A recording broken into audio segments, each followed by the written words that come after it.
mean, I get the ball was thrown behind him, but just the fact that he let the pick six just bounce right off his hands and get taken back. Just want to mention one thing. Tyreke Hill was on Shannon Sharp's Club Shay Shay.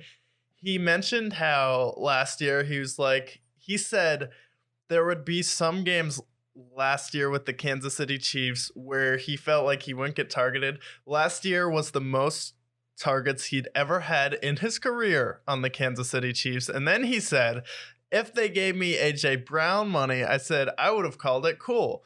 The problem is AJ Brown was traded a month after Tyreke Hill.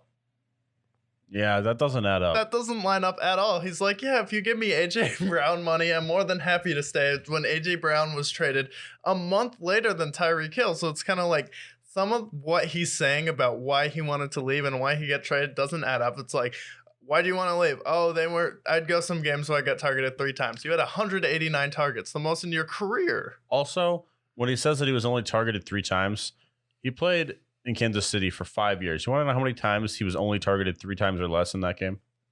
Twice. Yeah. And one of those times he got hurt. So realistically, there was one time in that time. And also, for context, that one game, it wasn't Patrick Mahomes starting. It was Chad Henne.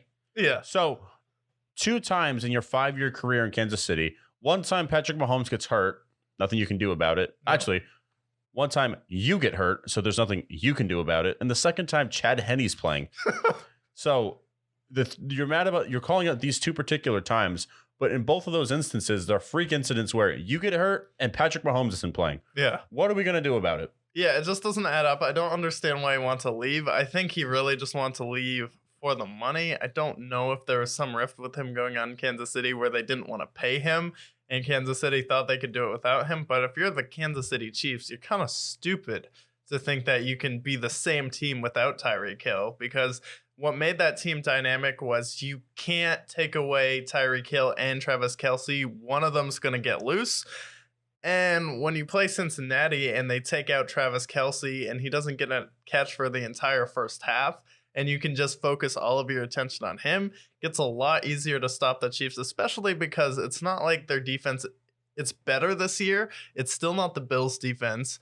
It's still not even the Jaguars defense, what it is this year. It's not the Steelers defense, and it's not the Bengals defense.